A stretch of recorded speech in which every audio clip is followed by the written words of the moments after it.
Wascana. Mr. Speaker, a very straightforward question to the government. Is it acceptable to this government for a senior minister to depict another member of this House as his dog? The Honourable the Parliamentary Secretary to the Prime Minister. Well, Mr. Speaker, I understand that the alleged citation in question was brought to your attention in the form of a point of order yesterday. We trust your judgment, Mr. Speaker, to deal with such points of order appropriately. We trust your judgment unequivocally, Mr. Speaker, and I believe all members would agree that we could all work to improve decorum in this place. The Honourable Member for Wascana. Mr. Speaker, this terribly offensive insult is unmistakable. What's worse, the Minister, Canada's chief diplomat, ran from public scrutiny until he could check whether he had been caught by the written Hansard, and then he denied the insult. But members of Parliament witnessed it, and it was caught on tape. The Minister of Foreign Affairs is Canada's face to the world. When will the government require this minister to withdraw the insult, apologize for it, and apologize for trying to deny that it ever happened? The Honourable the Parliamentary Secretary to the Prime Minister. Mr. Speaker, once again, I understand that this matter was raised in the form of a point of order yesterday following question period, and I'm sure that Your Honour is seized of the matter. We trust your judgment in reviewing these questions when they're raised as points of order or otherwise, and I'm sure all members will join me, including the Opposition House Leader, in agreeing that all members could exercise greater decorum in this place. The Honourable Member for Wascana. Mr. Speaker, this incident reveals a demeaning attitude toward members of this House, and women in particular. This is not trivial. Sadly, it seems all too typical. Typical of bullies, intolerant and vindictive. The instincts that give rise to this insult are fundamentally inconsistent with the values that make us a respectful and decent people. After depicting a woman as his dog, how can the Minister of Foreign Affairs pretend to promote women's rights in Afghanistan or anywhere else? The Honourable the Parliamentary Secretary to the Prime Minister. Mr. Speaker, I think that's getting just a little bit absurd. The fact of the matter is that there are members opposite who have made unparliamentary comments that have been clearly identified on the record. Indeed, there's a member opposite who raised this point of order, who I believe referred to the Minister of the Environment in this place as some sort of pretty potted plant, Mr. Speaker. There's another member who made similar remarks about the Minister for La Francophonie and International Development, and the Parliamentary Secretary, the Minister of Industry, have all faced remarks that were unacceptable for members of the Liberal Party. I think we could all agree that decorum should be improved, and we trust her judgment in this matter. The Honourable Member for Laval-les-Îles. Mr. Speaker, the comments of the Parliamentary Secretary do not deal with the substance. Yesterday, the Minister of Foreign Affairs said very insulting things. He said that the member for Newmarket Aurora was a member of the canine race. What are the Prime Minister's intention? Will he force the Minister to apologize publicly? Will he strip him of his title as representative of Canada abroad, or both? Women expect far more than silence on this subject. The Honourable Parliamentary Secretary to the Prime Minister. Well, Mr. Speaker, I thank the member for her question.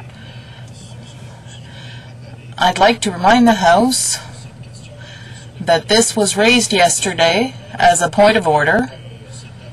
So it's up to your judgment to deal with this issue, Mr. Speaker. We have great trust and confidence in you, Mr. Speaker, and I'm sure that all members agree that we could all improve decorum in this place. The Honourable Member for Laval-les-Îles. Mr. Speaker, not only did the Minister of Foreign Affairs make these unacceptable statements, but doubly so, he had the gall to deny it. He refuses to admit that he uttered the statement we heard in this place, and yet sound recordings show beyond a shadow of a doubt that he really did say these things. Will the Prime Minister order the Minister of Foreign Affairs, first of all, to tell the truth, 2, to acknowledge that he made these statements, and 3, to apologize publicly?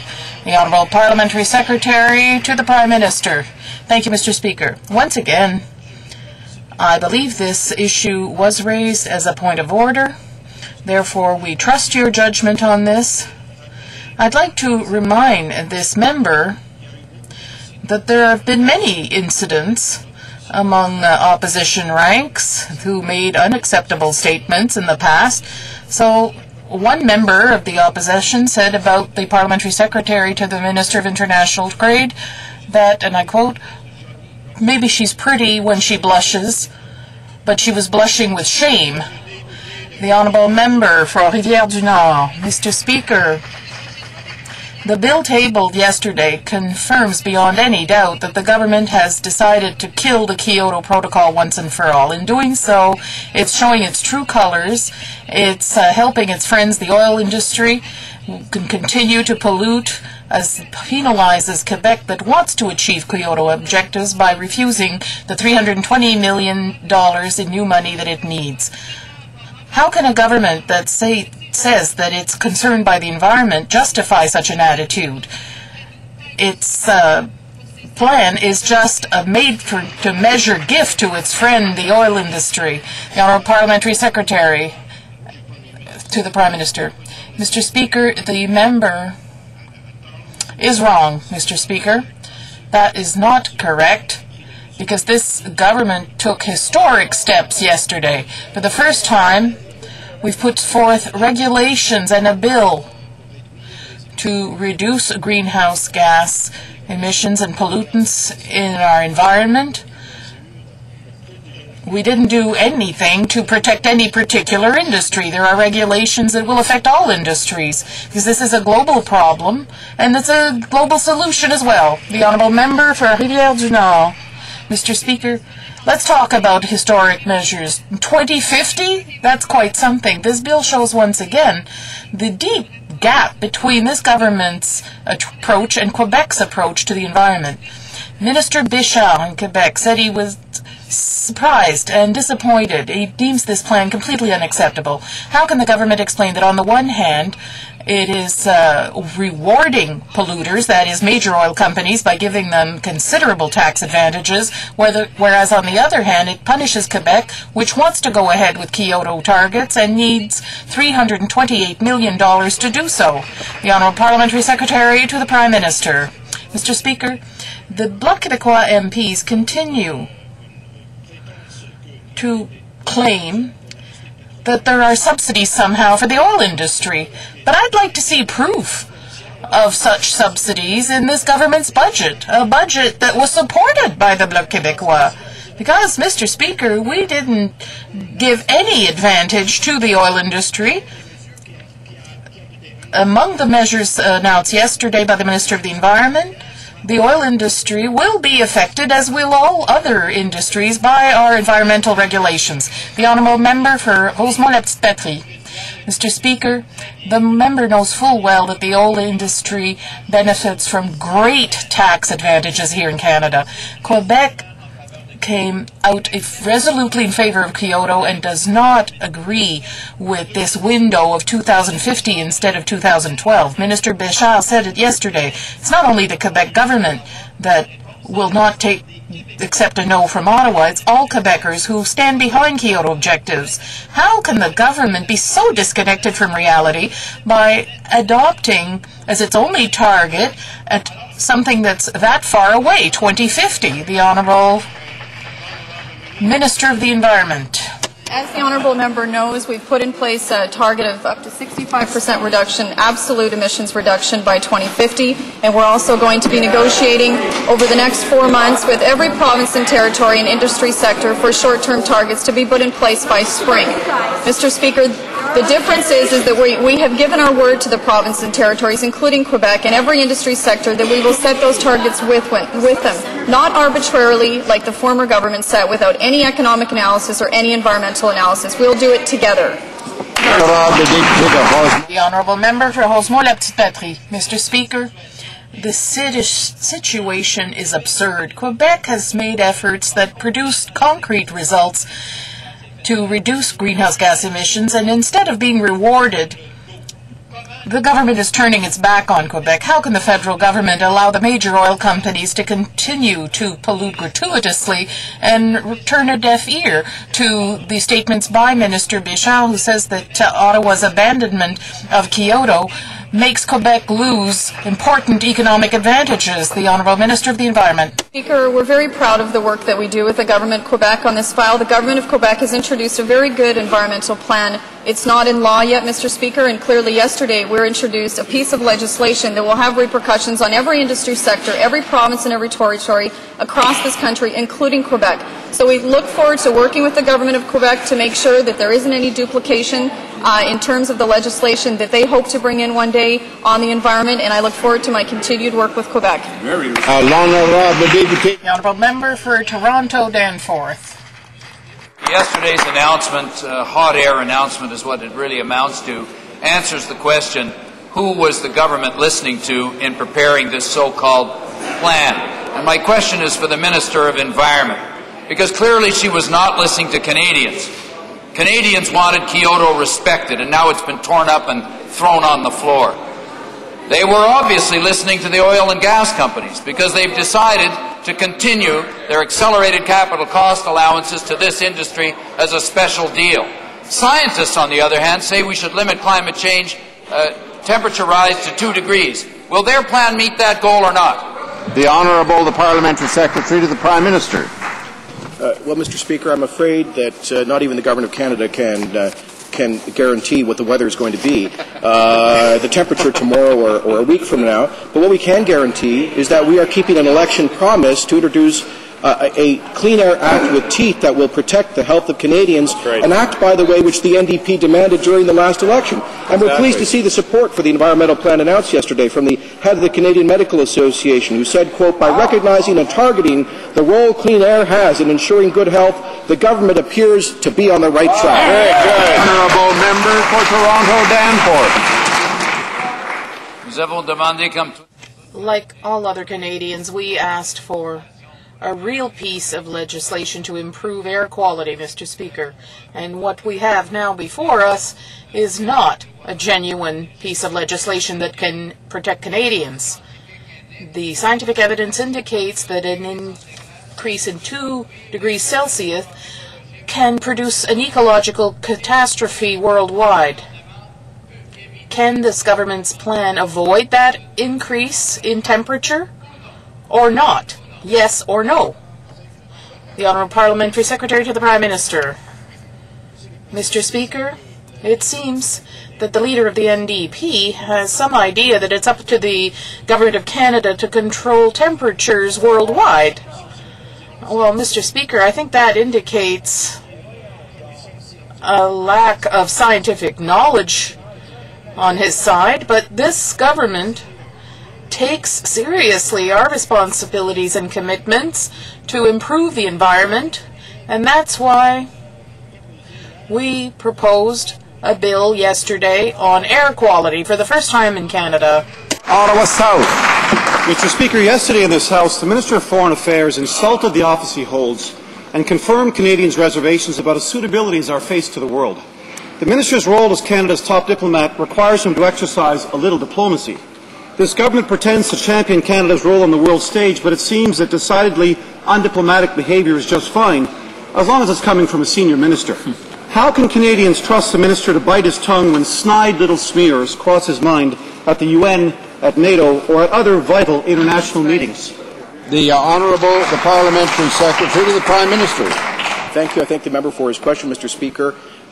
As I believe I mentioned before, I understand this matter was raised to you as a point of order yesterday, and I believe that your Honour has the trust of all members of Parliament to rule on such matters, and certainly, as always, we have confidence in you to do so, and I would invite the member opposite to acknowledge, as all members must, that we could all work to improve the decorum of this place.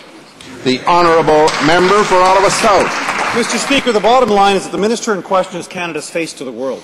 He's our representative in the global community and the spokesman for our foreign policy. The world of high diplomacy, he should know, is one that demands pointed communication and respectful language. Yet the minister has shown his inability to refrain from schoolyard antics when the opportunity comes his way. How can Canadians possibly trust this government to avoid domestic embarrassments such as this one in the international community? The Honourable, the Parliamentary Secretary to the Prime Minister. Well, Mr. Speaker, as I intimated before, if we were to train a live camera on the member who asked that question through most question periods, we would see schoolyard antics. And, Mr. Speaker, I think we could recognize that that's a problem. It's a challenge for all of us, and we could all be part of the solution by working with yourself, Mr. Speaker, to improve the decorum of this place. The Honourable Member for Newmarket, Aurora. Thank you, Mr. Speaker. The evidence that this minority Conservative government is disrespectful of Canadian women is mounting. First, this government eliminated equality from the mandate of the status of women, the only agency within government that protects and fights for women's rights. Then yesterday, the President of the Treasury Board confirmed in this House that the government has no intention of supporting advocacy. Mr. Speaker, why does this government insist on turning its back on women's rights and the groups who advocate on their behalf? The Honourable, the Parliamentary Secretary to the Minister of Human Resources and Social Development. Mr. Speaker, I would like to remind the member that it was a Conservative government that gave women the right to vote in 1917. It was a Conservative government. The first female cabinet minister was the Diefenbaker cabinet. The first female premier in British Columbia was from a Conservative government. I would just like to remind the member, and I have to agree about the decorum in the House. Perhaps we can all support my motion that I would like to see the decorum in the House changed. Honourable Member for Newmarket, Aurora. Mr. Speaker, may I also remind the House that they also took the word progressive out of the word, the name of the party. Mr. Speaker, the evidence of what... Order. The Honourable Member for Newmarket, Aurora has the floor to ask a question. We'll have a little order, please. Mr. Speaker, the evidence of what the Treasury Board President said yesterday is documented in the official record of this House for everyone to read. Mr. Speaker, Canadian women and the groups who work to advance women's rights in this country are paying attention. The evidence is there. No equality and no advocacy. Why does this government insist on being so disrespectful of women? Is it that because it would prefer that we simply shut up and stick to our knitting? Honourable, the Parliamentary Secretary to the Minister of Human Resources and Social Development. Mr. Speaker, let me begin. The Government of Canada is committed to full participation of women in Canadian society. We've undertaken initiatives to improve women's economic well-being, including lowering taxes, putting more money in women's pockets, creating more childcare spaces, protecting women and children from sexual exploitation, violence, and abuse. We increase the amount Canadians can earn without paying federal income tax, impact on low-income women and women living in poverty. Cutting taxes for small businesses will help women entrepreneurs who contribute in excess of $18 billion annually to the economy. Thank you, Mr. Speaker. The Honourable Member for Drummond. Mr. Speaker, the Minister of Industry talked about the pseudo-program announced recently, and yet this program misses the target because it has no income support measures for older workers who are victims of mass layoffs. Proof of this is that a former worker who was trying to reach the minister's office to obtain help was referred to the 1-800-O-Canada number. How can the Minister of Industry claim that he cares about older workers, because the only thing his office does to help workers is to refer them to a generic phone number? The Honourable Minister of Transport. Thank you, Mr. Speaker.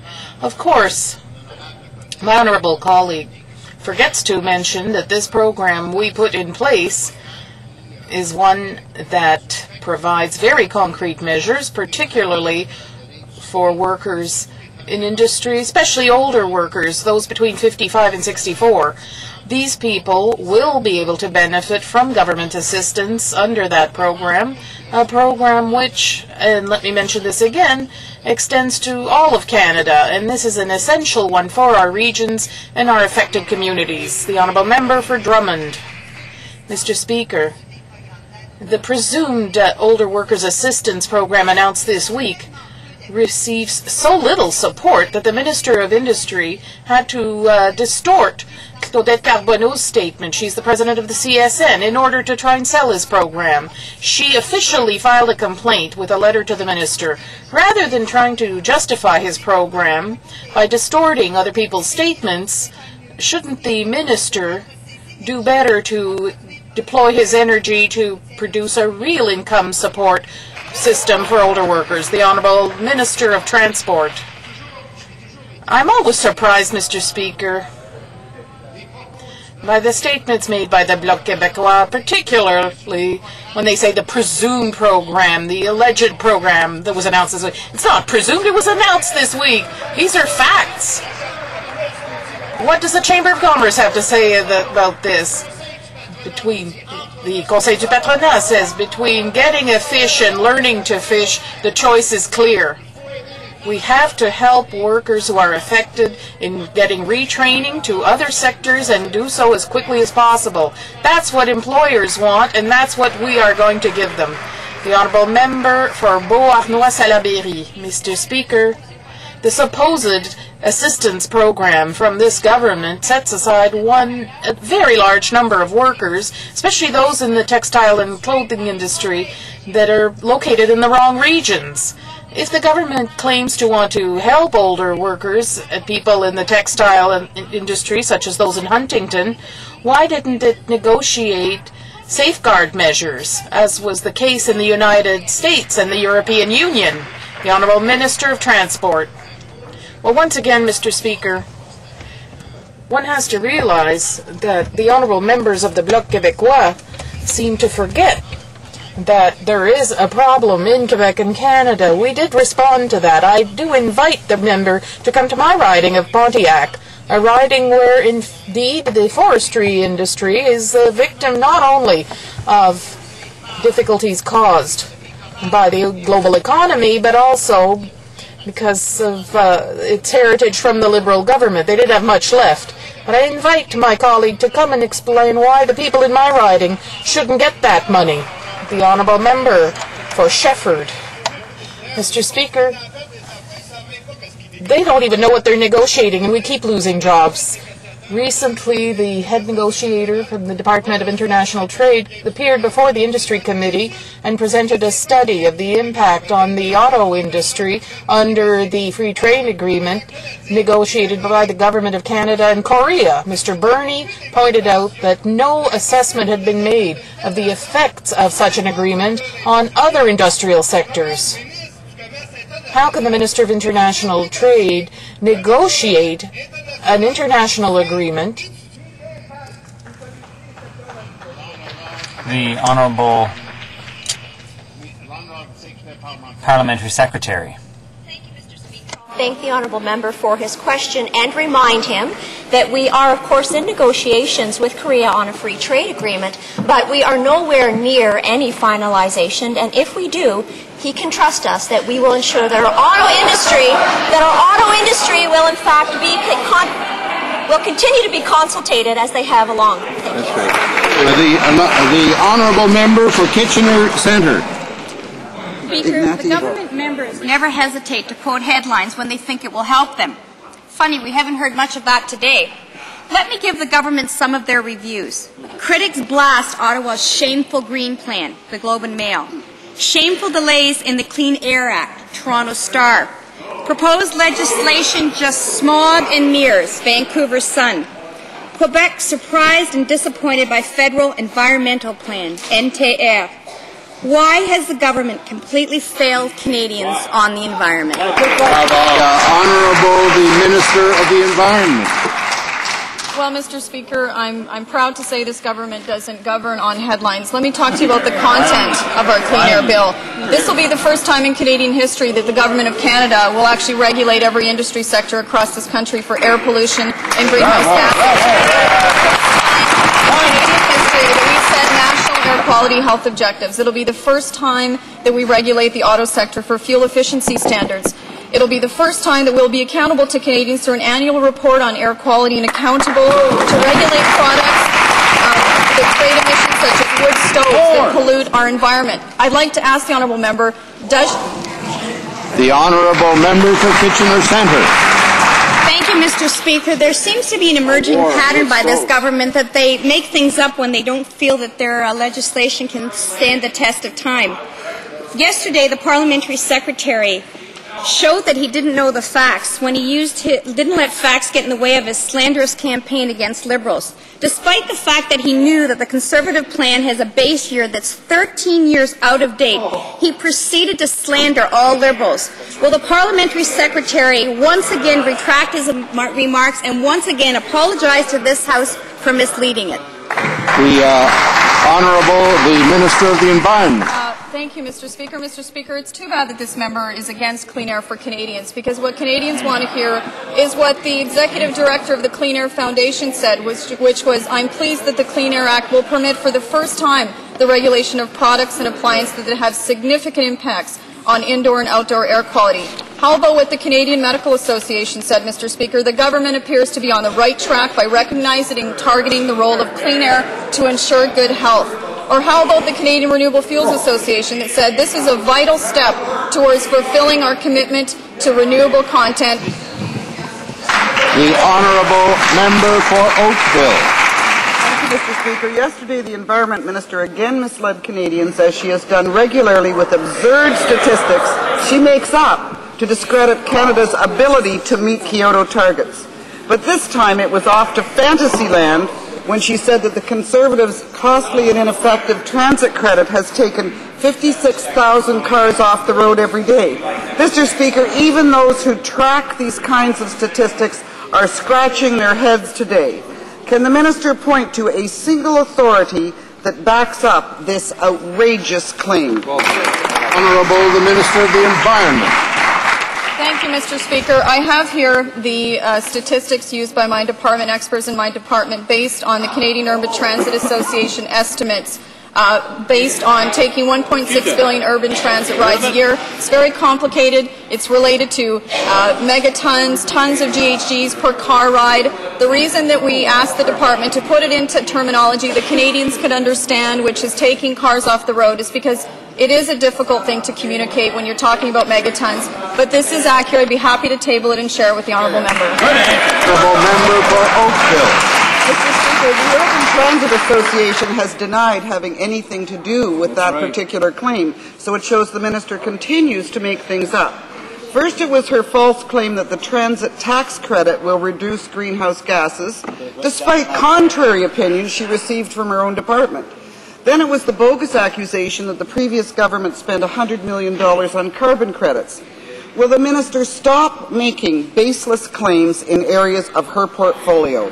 Will she briefing on global warming from her department?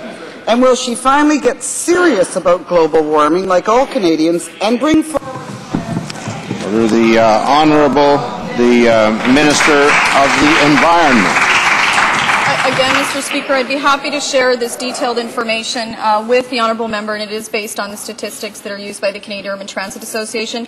Also be happy to share with her details about the over $100 million spent on programs overseas by the former government. We've said repeatedly that is not the way that we think money should be spent. We think it should be spent here in Canada, which is why we introduced a piece of Canadian legislation to reduce greenhouse gases. That is the most serious way that we can show Canadians that we care about the environment. Honourable Member for Selkirk Interlake. Mr. Speaker, yesterday the Environment Minister tabled the Clean Air Act. The opposition, who did absolutely nothing for 13 years on the environment, is now saying that this government will not take any action on clean air for another 3 years. Mr. Speaker, can the Minister of Environment dismiss these allegations? The Honourable, the Minister of the Environment. Thank you, Mr. Speaker, for the question. Mr. Speaker, Canadians have waited long enough. They don't have to wait anymore, because in the coming weeks and the coming months, we will reduce air pollution from snowmobiles and ATVs. We're introducing new regulations on heavy trucks and buses and forklifts. We're introducing new regulation to reduce pollution from consumer products, such as household cleaning items and cosmetics and paints, and new regulations to reduce pollution from the rail, shipping, and aviation industry. But the Clean Air Act will take us further, Mr. Speaker. For the first time, we'll be able to tackle the important issue of indoor air quality. For the first time, we will have the power to set fuel efficiency standards in the auto... Order. The Honourable Member for Winnipeg Centre. Mr. Speaker, journalist Juliette O'Neill is a national hero for reminding Canadians that freedom of the press and freedom of information are fundamental cornerstones of our Western democracy. Now, the NDP from day one has denounced the Liberal Secrecy Act as cutting a swath through those very fundamental rights and freedoms by which we define ourselves as a country. My question is simple. Will the Conservative government honour the court ruling on the Juliette O'Neill case? Will they live up to that? Will they protect our rights and freedoms? And will they commit that they will not appeal that? The the Parliamentary Secretary. Thank the honourable member for his question. Obviously, this decision is an important one.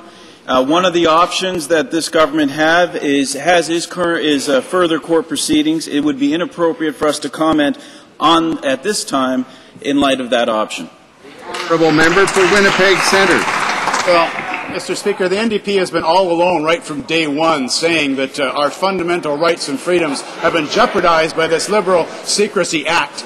The government today doesn't really even have to comment on the court case. Will they commit that they will amend the Liberal Secrecy Act so that it reflects Canadian values instead of violates them? Will they simply amend that bill? Here, here. Parliamentary Secretary to the Minister of Justice. Thank the honourable member for his question. Currently, this particular section is under review, and the Security of Information Act is being examined by a parliamentary review. The final reports of the Senate and House of Commons subcommittee are scheduled to be released December 22nd, 2006. This government, of course, is committed to ensuring that its legislation protects both the security of Canadians while at the same time providing public accountability and protecting fundamental freedoms. The honourable member for Hull-Aylmer. Mr. Speaker, yesterday the Minister of Transport confirmed that Quebec would not be getting the $328 million to fund its action plan on climate change. He also confirmed that the Conservatives had contributed a certain amount for public transit, but Minister Claude Béchard denied this, saying that that was announced in 2005 by the previous government. It's not a new announcement. It's an announcement that has been around for years. Mr. Speaker, why is the minister attempting to fool Quebecers in this way? The Honourable Minister of Transport. Mr. Speaker, I thank my honourable colleague for his question. It gives me the opportunity to update everyone on the inaction of the previous government in terms of climate change. That government, with a lot of fanfare, went to Quebec City to announce that they would negotiate a deal with the Quebec government. But there was no such deal. There was no signature. Nothing was done. We're doing something. The honourable member.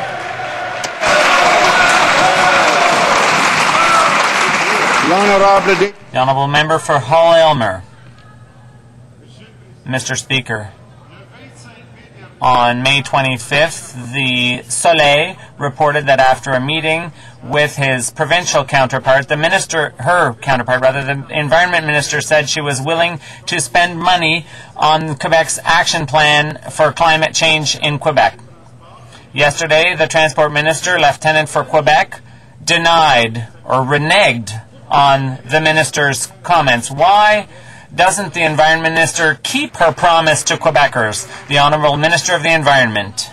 I've always been very clear that we are very glad that Quebec has put in place their own environment plan. It's a good plan. I hope it comes into law soon. But this government is working on our own plan. Obviously, it impacts all of the provinces and every industry sector across this country. There's a number of ways that we can collaborate together to make sure that we make the best impact on the environment, and we'll continue to do that with the province of Quebec.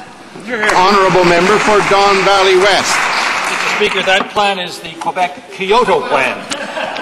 Yesterday, the Minister of the Environment had the audacity to claim that in order to make more progress in the fight against global warming, we need to implement intensity targets.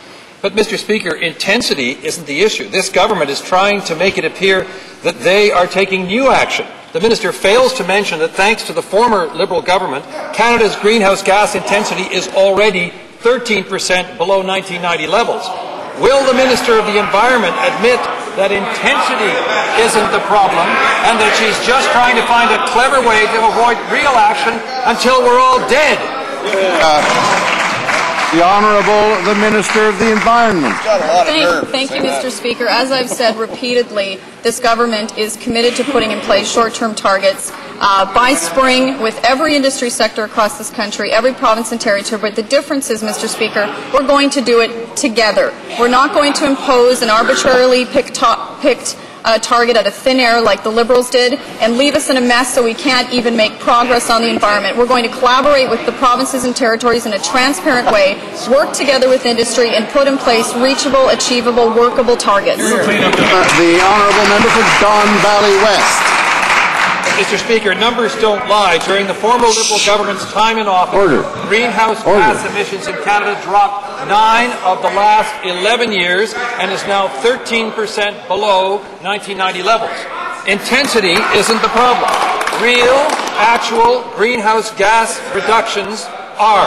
Will the Minister withdraw her notice of intention to regulate and replace it with a hard cap on actual greenhouse gas emissions that will take effect in 2010. The Honourable, the Minister of the Environment.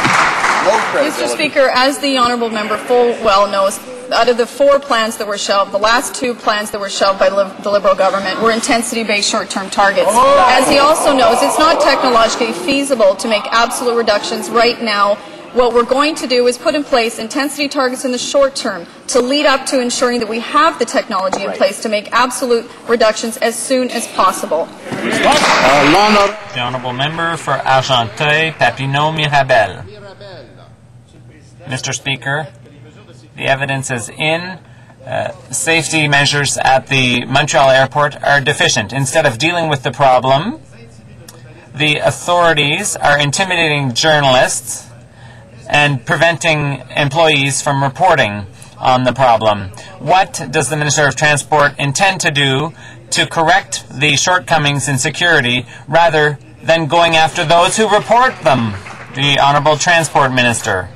Yes, thank you, Mr. Speaker. I thank my colleague for the question. In fact, there are 2 parts to his question. The first has to do with reporting by a journalist recently. We investigated the matter, and we discovered that there were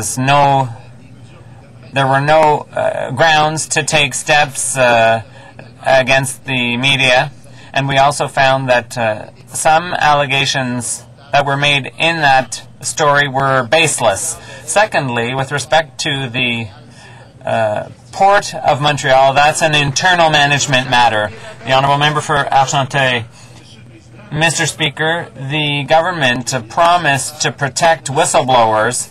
Shouldn't they keep their word by dropping any reprisals against those who bravely reported on dysfunctional security at the Port of Montreal? The Honourable Transport Minister.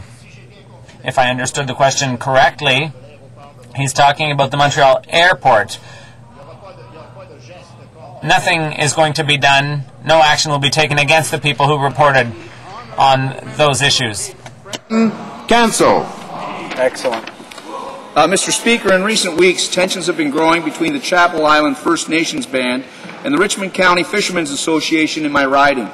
Disputed information on the extent of the fishery being conducted by the band and whether any legal activity is taking place has caused concern in these communities. However, comments such as made by the Prime Minister recently in the Calgary Herald have only served to further divide these 2 communities. Will the Minister of Fisheries and Oceans distance himself from the Prime Minister's inflammatory comments and work with both communities to ensure a lawful and orderly fishery is held in this region? The Honourable, the Parliamentary Secretary to the Minister of Fisheries and Oceans. Well, thank you, Mr. Speaker, and I thank my honourable colleague for the question, and he's quite right to be concerned about the situation. There has been considerable tension between the lobster fishers from the Chapel Island First Nation and local fishermen, particularly with respect to measures relating to the band's food, social and ceremonial fishery.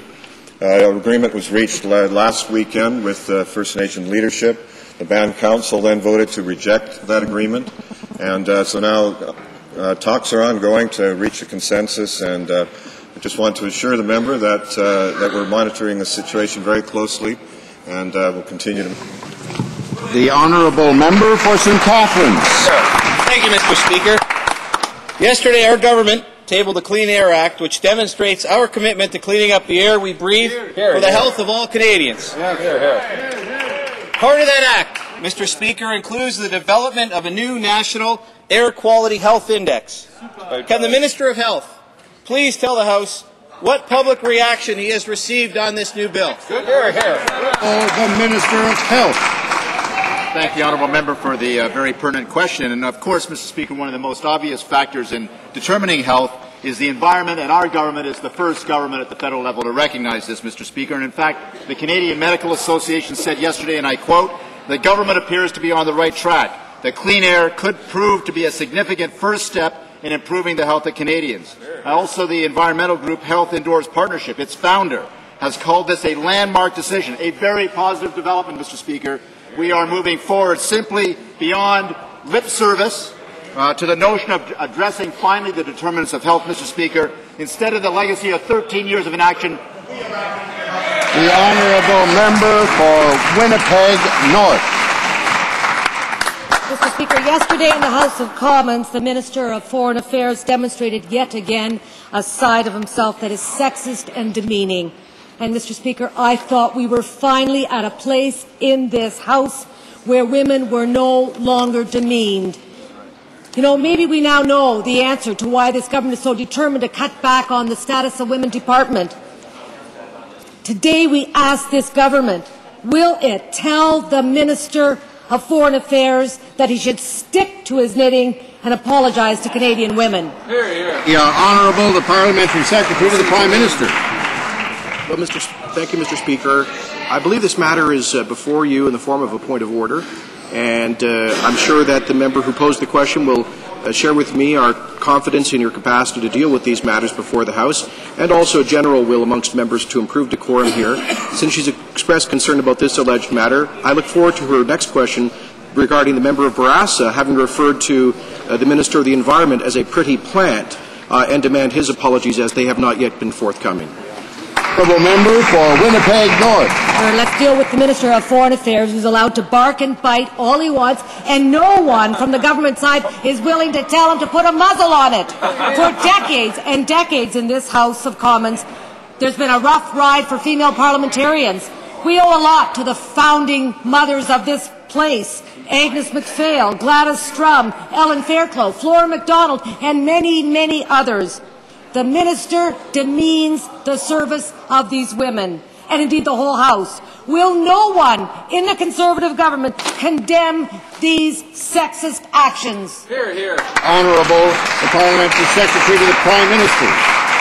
Mr. Speaker, you are, of course, in your office charged with maintaining decorum in this place, which is why we trust your judgment as it comes to points of order, such as the one that is now before you. And I'm sure the member opposite agrees that remarks that are made by members of all sides of the House should be considered in terms of improving decorum. But, Mr. Speaker, the Conservative tradition in this country is the one that brought the vote to the franchise to women, the first woman Prime Minister, the first woman Cabinet Minister, the first woman Premier. We're all, Mr. Speaker, Conservatives of which we are proud. Honourable member for Beausejour. Mr. Speaker, last spring I asked a question about the government's commitment to restoring the Petitcodiac River, and the Parliamentary Secretary to the Minister of the Environment answered by talking about bus passes. Months later, still no action while this environmental tragedy continues. Will the Minister of the Environment commit her government today to paying a fair share of the cost of removing the existing causeway and restoring this once mighty river, or will the fish now caught in the mud also have to wait to 2050 for any real change? Honourable, the Minister of the Environment. I'd like to thank the honourable member for his question and just let him know the current status of the environmental assessment. At this point, the responsible departments, both Fisheries and Oceans and my department and the Minister of Transport's department, are involved in this ongoing province-led environmental assessment at this time, and it's examining some of the options related to modification of the causeway. And when I have more information, I'd be happy to share it with the honourable member. Honourable member for Sarnia-Lambton. Mr. Speaker, the Red Deer Advocate commented yesterday, and I quote, The member of Winnipeg South Centre's party had 9 years to provide to Native people the same rights in family law enjoyed by all other Canadians and chose not to right that wrong. Shameful. Native people have been waiting for such a law for too long, end quote. It's true. The former Liberal government's inaction is unacceptable. Can the Parliamentary Secretary to the Minister of Indian Affairs tell us what Canada's new government is doing to improve the lives of women and children to give them the same rights as other Canadians? Honourable the Parliamentary Secretary to the Minister of Indian Affairs and Northern Development. Thank you, Mr. Speaker, and I'd like to thank the honourable member for this very important question. On September 29th, Canada's new government launched the second phase of a national consultation process on the issue of the division of matrimonial real property on reserve. This is the first of a series of measures to protect the rights and to ensure the well-being of women, children, and families living on reserves. Matrimonial real property has been a long-standing human rights issue, and we are committed to resolving it. Unlike the former Liberal government, our new government is getting things done for Aboriginal women, children, and families. Honourable member for British Columbia, Southern Interior. Mr. Speaker, the shift in the Canadian wait for an election process is becoming more confusing to the farmers. But that's not all. Legitimately nominated director candidates may no longer be eligible because those who nominated them aren't eligible to vote. In other words, perfectly legitimate candidates could be unfairly disqualified. Will the minister give his word today that any candidate nominated since the election process began will be eligible for election regardless of the minister having changed the rules halfway through the election process? Yes or no? The Honourable the Parliamentary Secretary. Well, Mr. Speaker, hysteria and hyperbole seem to be part of the NDP's way of dealing with this issue. And we heard in the House the other day the leader of the NDP bringing up this issue in a way that he knew, I'm sure he knew, was not accurate. What's happened is the minister has said that we will deliver ballots to the producers who have delivered grain over the last 2 years. Any other person who has an interest in grain can file a statutory declaration, and they then can vote in these elections and participate in them. That will conclude our question period for today. The Honourable